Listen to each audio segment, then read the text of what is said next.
ಬೆಂಗಳೂರಿನಲ್ಲಿ mask man Chinnaiah ಸ್ಥಳ ಮಹಜರು ಮಾಡಲಾಗ್ತಾ ಇದೆ. ಪೀಣ್ಯದ ಮಲ್ಲಸಂದ್ರದಲ್ಲಿರುವ ಜಯಂತ್ ಮನೆಯಲ್ಲಿ ಎಸ್ಐಟಿ ಅಧಿಕಾರಿಗಳಿಂದ ಮಹಜರು ನಡೆಸಲಾಗ್ತಾ ಇದೆ. ಬೆಳ್ತಂಗಡಿಯಿಂದ ಚಿನ್ನಯ್ಯನನ್ನ ಬೆಂಗಳೂರಿಗೆ ಕರೆತರಲಾಗಿತ್ತು. ಸೋಕೋ ಟೀಮ್ ಜೊತೆ ಬಂದ ಎಸ್ಐಟಿ ಅಧಿಕಾರಿಗಳು ಮಹಜರು ನಡೆಸುತ್ತಿದ್ದಾರೆ. ಜಯಂತ್ ಮನೆಯಲ್ಲಿ ಮಹಜರು ಬಳಿಕ ಕಾಮಾಕ್ಷಿ ಪಾಳ್ಯದ ವಕೀಲರ ಕಚೇರಿಯಲ್ಲೂ ಮಹಜರು ನಡೆಸುವ ಸಾಧ್ಯತೆ ಇದೆ. ಬುರುಡೆ ತರುವ ಮುನ್ನ ಚಿನ್ನಯ್ಯ ಬೆಂಗಳೂರಿನಲ್ಲಿ ವಕೀಲರನ್ನ ಭೇಟಿಯಾಗಿದ್ದ. ಈ ಸಂಬಂಧ ಇವತ್ತು ಬೆಂಗಳೂರಿನಲ್ಲಿ 2 ರಿಂದ 3 ಕಡೆ ಮಹಜರು ಮಾಡೋ ಸಾಧ್ಯತೆ ಇದೆ. ಸದ್ಯ ಮೊದಲನೇದಾಗಿ ಜಯಂತ್ ಮನೆಯಲ್ಲಿ ಎಸ್ಐಟಿ ಅಧಿಕಾರಿಗಳು ಮಹಜರು ನಡೆಸಿದ್ದಾರೆ. ಚಿನ್ನಯ್ಯ ದೂರು ಕೊಡೋ ಮುನ್ನ ಬೆಂಗಳೂರಿನಲ್ಲಿ ವಕೀಲರ ಜೊತೆ ಭೇಟಿಯಾಗಿದ್ದ, ಸಭೆ ನಡೆಸಿದ್ದ. ಹೀಗಾಗಿ ಬೆಂಗಳೂರಿನಲ್ಲಿ ಮಹಜರು ಮಾಡಲಾಗ್ತಾ ಇದೆ.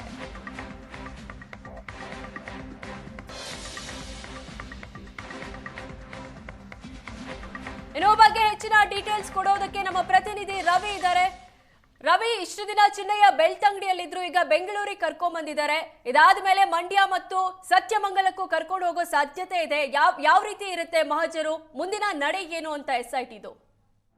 ಖಂಡಿತವಾಗಿ, ಯಾಕಂದರೆ ಮೊದಲನೇದಾಗಿ ಈ ಪ್ರಕರಣ ಆರಂಭ ಆಗಿದ್ದೇ ಸಾಕಷ್ಟು ರೋಚಕವಾದಂಥದ್ದು. ಯಾಕಂದರೆ ಒಬ್ಬ ಅನಾಮಿಕ ವ್ಯಕ್ತಿ ಬರ್ತಾನೆ, ಒಂದು ಲಿಖಿತವಾದಂತಹ ದೂರನ್ನು ತಮ್ಮ ಅಡ್ವೊಕೇಟ್ ಮೂಲಕ ಕೊಡ್ತಾನೆ. ಇಡೀ ಭಾರತ ದೇಶದ ಇತಿಹಾಸದಲ್ಲೇ ಇಂತಹ ಪ್ರಕರಣ ಎಲ್ಲೂ ಕೂಡ ತಾವು ನೋಡೋಕ್ಕೆ ಸಾಧ್ಯ ಇಲ್ಲ ಅನ್ನುವಂತಹ ಒಂದು ಕಥೆಯನ್ನು ಸೃಷ್ಟಿ ಮಾಡಿಕೊಂಡು ಮುಂದೆ ಹೋಗ್ತಾರೆ. ಸೊ ಅದು ದೂರು ಕೂಡ ಆಗುತ್ತೆ, FIR ಆಗುತ್ತೆ. ಮ್ಯಾಜಿಸ್ಟ್ರೇಟ್ರ ಮುಂದೆ 164 IPC ಪ್ರಕಾರ ಲಿಖಿತ ಹೇಳಿಕೆಯನ್ನು ಕೂಡ ದಾಖಲು ಮಾಡ್ಕೊತಾರೆ. ಅದರಲ್ಲೂ ಒಂದಷ್ಟು ಜನರ ಹೆಸರನ್ನು ಕೂಡ ಆರೋಪಿತ ವ್ಯಕ್ತಿ, ಅನಾಮಿಕ ವ್ಯಕ್ತಿ ಆತ ನ್ಯಾಯಾಧೀಶರ ಮುಂದೆ ಹೇಳಿರುವಂಥದ್ದು. ಇದರ ಹಿನ್ನೆಲೆಯಲ್ಲಿ ಒಂದು SITಯನ್ನು ಕೂಡ ರಚನೆ ಮಾಡ್ತಾರೆ. SIT ರಚನೆ ಮಾಡಿದಂಥ ಸಂದರ್ಭದಲ್ಲಿ ಸುಮಾರು 17 ಗುಂಡಿಗಳನ್ನು SIT ಅಧಿಕಾರಿಗಳು ಅಲ್ಲಿರುವಂತಹ ಸ್ಥಳೀಯ ಕಾರ್ಮಿಕರಿಂದ ಅಗಿಸ್ತಾರೆ. ಈ ಪೈಕಿ ಕೇವಲ 2 ಗುಂಡಿಗಳಲ್ಲಿ ಮಾತ್ರ ಅಸ್ಥಿಪಂಜರ ಸಿಕ್ಕುವಂಥದ್ದು. ಅಂದರೆ ಈ ವ್ಯಕ್ತಿ ಏನು ಈಗ ಅನಾಮಿಕ ವ್ಯಕ್ತಿ ಆಗಿರುವಂತಹ ವ್ಯಕ್ತಿ ಏನಿದ್ದಾನೆ, ಈಗ ಆರೋಪಿ ಆಗಿದ್ದೀನಲ್ವ ಚಿನ್ನಯ್ಯ, ಆತ ಅವತ್ತು ಕೊಟ್ಟಂತಹ ದೂರಿನಲ್ಲಿ ಕೊನೆಯಲ್ಲಿ 2.5 ಸಾಲುಗಳ ಒಂದು ಲೈನನ್ನು ಕೂಡ ತಮ್ಮ ಅಲ್ಲಿ ದೂರಿನಲ್ಲಿ ಮೆನ್ಷನ್ ಮಾಡಿರುವಂಥದ್ದು. ನಾನು ಮೇಲ್ಗಡೆ ಹೇಳಿರುವಂತಹ ಅಂಶಗಳು ಏನಾದರೂ ಸುಳ್ಳು ಅನ್ನೋದಾದರೆ ನನ್ನ ಮೇಲೆ ಕಾನೂನಿನ ಪ್ರಕಾರ ಕ್ರಮ ಕೈಗೊಳ್ಳಿ ಅನ್ನುವಂತಹ ಅಂಶವನ್ನು ಕೂಡ ನ್ಯಾಯಾಧೀಶರ ಗಮನಕ್ಕೆ ಮತ್ತು ಸಂಬಂಧಪಟ್ಟ ತನಿಖಾಧಿಕಾರಿಗಳ ಗಮನಕ್ಕೆ ಉಲ್ಲೇಖ ಮಾಡಿರ್ತಾನೆ. ಸೊ ಹೀಗಾಗಿ ಅಂದರೆ ಎಲ್ಲವೂ ಕೂಡ ಸುಳ್ಳು ಅನ್ನುವಂತಹ ಅಂತಿಮ ನಿರ್ಧಾರಕ್ಕೆ ಬಂದಂತಹ SIT ಅಧಿಕಾರಿಗಳು ಆತನ ಮೇಲೆ BNS 336 ಅನ್ನುವಂತಹ ಒಂದು ಕಾಯ್ದೆ, ಒಂದು ಸೆಕ್ಷನನ್ನು ಆ್ಯಡ್ ಮಾಡ್ತಾರೆ. ಅಂದರೆ ನಕಲಿ ವಿಡಿಯೋ ಮತ್ತು ನಕಲಿ ಮಾಹಿತಿಯನ್ನು ನಮಗೆ ಕೊಟ್ಟು ತಪ್ಪು ಮಾಡಿದ್ದಾರೆ, ತನಿಖಾಧಿಕಾರಿಗಳಿಗೆ ದಿಕ್ಕು ತಪ್ಪಿಸಿದ್ದಾರೆ ಅನ್ನುವಂತಹ ಒಂದು ಸೆಕ್ಷನನ್ನು ಆ್ಯಡ್ ಮಾಡ್ತಾರೆ. ಅದೇ ರೀತಿ 226 ಅನ್ನುವಂತಹ ಮತ್ತೊಂದು BNS ಸೆಕ್ಷನ್ ಕೂಡ ಆ್ಯಡ್ ಮಾಡ್ತಾರೆ. ಅಂದರೆ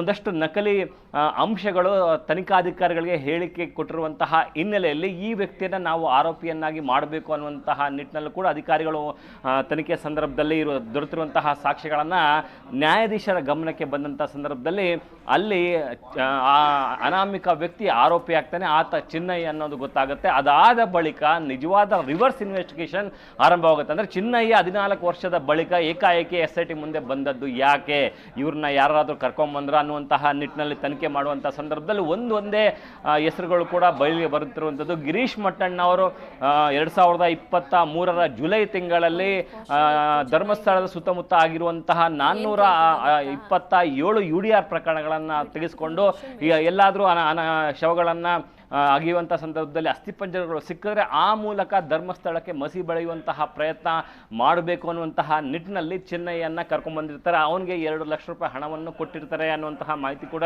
ಲಭ್ಯವಾಗಿರುವಂಥದ್ದು. ಇದೆಲ್ಲವ ಅಂಶಗಳನ್ನು ಕೂಡ SIT ಅಧಿಕಾರಿಗಳು ಪ್ರತಿನಿತ್ಯವೂ ಕೂಡ ತನಿಖೆ ಮಾಡಿ ಕಂಡುಹಿಡ್ಕೊಂಡಿರೋದ್ರ ಜೊತೆಗೆ ಸುಜಾತಾ ಭಟ್ ಪ್ರಕರಣದಲ್ಲೂ ಕೂಡ ಒಂದು ತಾರ್ಕಿಕ ಅಂತ್ಯಕ್ಕೆ ಬಂದಿದ್ದಾರೆ. ಅನನ್ಯ ಭಟ್ ಇಲ್ಲ ಅನ್ನುವಂತಹ ಅಂಶಕ್ಕೂ ಕೂಡ ಅಧಿಕಾರಿಗಳು ಬಂದಿರುವಂಥದ್ದು. ಅದೇ ರೀತಿ ಚಿನ್ನಯ್ಯ ಕೂಡ ತನಿಖಾಧಿಕಾರಿಗಳಿಗೆ ಮತ್ತು ನ್ಯಾಯಾಧೀಶರಿಗೆ ಮತ್ತು ನ್ಯಾಯ ಕೊಡುವಂತಹ ಅಧಿಕಾರಿಗಳಿಗೆ ತಪ್ಪು ಮಾಹಿತಿಯನ್ನು ಕೊಟ್ಟಿದ್ದಾರೆ ಅನ್ನುವಂತಹ ಒಂದು ನಿರ್ಧಾರಕ್ಕೆ ಬಂದ ಬಳಿಕ ಆತನನ್ನು ಆರೋಪಿ ಮಾಡಲಾಗಿರುವಂಥದ್ದು. ಸೊ ಹೀಗಾಗಿ ಆ ಆರೋಪಿಗೆ ಯಾರ್ಯಾರು ಪ್ರೇರಣೆ ಕೊಟ್ಟಿದ್ದಾರೆ ಅನ್ನುವಂತಹ ನಿಟ್ಟಿನಲ್ಲೂ ಕೂಡ ತನಿಖೆ ಮುಂದುವರಿಸಿದ ಸಂದರ್ಭದಲ್ಲಿ ಗಿರೀಶ್ ಮಟ್ಟಣ್ಣನವರ ಹಾಗೂ ಮಹೇಶ್ ಶೆಟ್ಟಿ ತಿಮ್ರೋಡಿ ಮತ್ತು ಜಯಂತ್ ಈ ಮೂವರ ಹೆಸರು ಕೂಡ ಮುಖ್ಯವಾಗಿ ಬರುವಂಥದ್ದು. ಸೊ ಈ ಹಿನ್ನೆಲೆಯಲ್ಲಿ ಕಳೆದ 2 ದಿವಸಗಳಿಂದ ನಿರಂತರವಾಗಿ ಮಹೇಶ್ ಶೆಟ್ಟಿ ತಿಮ್ರೋಡಿ ಮನೆ ಮೇಲೆ ದಾಳಿ ನಡೆಸ್ತಿದ್ದಾರೆ. ಈಗಲೂ ಕೂಡ ಒಂದಷ್ಟು ಅಧಿಕಾರಿಗಳು ಅಲ್ಲಿರುವಂತಹ ಒಂದಷ್ಟು ದಾಖಲಾತಿಗಳನ್ನು ಮತ್ತು ಮಹಜರು ಪ್ರಕ್ರಿಯೆಯನ್ನು ಕೂಡ ನಡೆಸ್ತಿರುವಂಥದ್ದು. ಇದೇ ಸಂದರ್ಭದಲ್ಲಿ ಜಯಂತ್ ಅನ್ನುವಂತಹ ಮತ್ತೊಬ್ಬ ಸೌಜನ್ಯ ಹೋರಾಟಗಾರನ ಮನೆಯ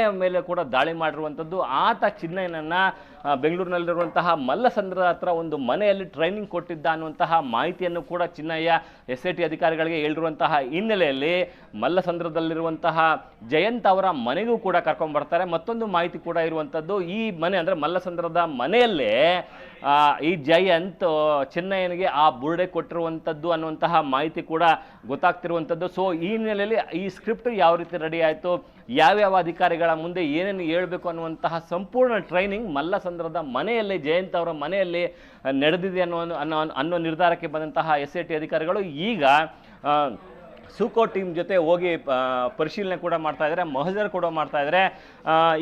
ಈ ಹಂತವನ್ನು ನಾವು ಸೂಕ್ಷ್ಮವಾಗಿ ಗಮನಿಸಿದ ಸಂದರ್ಭದಲ್ಲಿ ಅಂದರೆ ಸುಳ್ಳು ಸಾಕ್ಷಿಗಳನ್ನು ಸುಳ್ಳು ದಾಖಲೆಗಳನ್ನು ಪ್ರೆಸೆಂಟ್ ಮಾಡಿರುವಂತಹ ಹಿನ್ನೆಲೆಯಲ್ಲಿ ಈಗ ಆಲ್ರೆಡಿ ಅನಾಮಿಕ ವ್ಯಕ್ತಿಯನ್ನು ಬಂಧನ ಕೂಡ ಮಾಡಿರುವಂಥದ್ದು, ಆರೋಪಿಯನ್ನು ಕೂಡ ಮಾಡಿರುವಂಥದ್ದು. ಅಂದರೆ ಆತನ ಹಿಂದೆ ಇರುವಂತಹ ವ್ಯಕ್ತಿಗಳ ಬಂಧನಕ್ಕೂ ಕೂಡ ಇದು ಮುನ್ನುಡಿ ಕೂಡ ಆಗ್ತಾ ಇರೋದು. ಯಾಕಂದರೆ ಆತನ ಹಿಂದೆ ಇದ್ದಂತಹ ವ್ಯಕ್ತಿಗಳು ಯಾರ್ಯಾರು ಅವರ ಮನೆಗಳ ಮೇಲೆ ಈಗ ಆಲ್ರೆಡಿ ದಾಳಿ ಕೂಡ ನಡೆದಿರುವಂಥದ್ದು. ಗಿರೀಶ್ ಮಟ್ಟಣ್ಣ ಅವರನ್ನು ವಿಚಾರಣೆ ಕೂಡ ನಡೆಸಿರುವಂಥದ್ದು. ಮಹೇಶ್ ತಿಮ್ರೋಡಿ ಮನೆಯಲ್ಲಿ ಸ್ಟಿಲ್ ಈ ಕ್ಷಣದವರೆಗೂ ಕೂಡ ಅಧಿಕಾರಿಗಳು ಪರಿಶೀಲನೆ ಮಾಡ್ತಾ ಇರುವಂಥದ್ದು. ಅಂದರೆ ಮುಂದಿನ ಹಂತದಲ್ಲಿ ಯಾವ ರೀತಿ ಚಿನ್ನಯ್ಯನ ಆರೋಪಿಯನ್ನಾಗಿ ಮಾಡಿದ್ರೋ ಅದೇ ರೀತಿ ಗಿರೀಶ್ ಮಟ್ಟಣ್ಣನವರು ಮತ್ತು ಮಹೇಶ್ ತಿಮ್ರೋಡಿಯನ್ನು ಕೂಡ ಆರೋಪಿಯನ್ನಾಗಿ ಮಾಡುವಂತಹ ಸಾಧ್ಯತೆ ಹೆಚ್ಚಾಗಿರುವಂಥದ್ದು. ಅದೇ ರೀತಿ ಜಯಂತ್ ಅನ್ನುವಂತಹ ಮತ್ತೊಬ್ಬ ವ್ಯಕ್ತಿಯನ್ನು ಕೂಡ ಈ ಪ್ರಕರಣದಲ್ಲಿ ಆರೋಪಿಯನ್ನಾಗಿ ಮಾಡುವಂಥದ್ದು. ಸದ್ಯ ಮಲ್ಲಸಂದ್ರದಲ್ಲಿರುವಂತಹ ಜಯಂತ್ ಅವರ ಮನೆಗೆ ಪರಿಶೀಲನೆ ಮಾಡ್ತಾ ಇದ್ದಾರೆ. ಇದಾದ ಬಳಿಕ ಮಂಡ್ಯದ ಚಿಕ್ಕಬಳ್ಳಿಯಲ್ಲಿರುವಂತಹ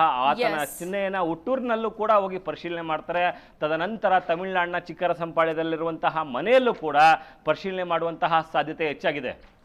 ಓಕೆ, ಥ್ಯಾಂಕ್ ಯು ರವಿ ನಿಮ್ಮೆಲ್ಲ ಡೀಟೇಲ್ಸ್ಗೆ.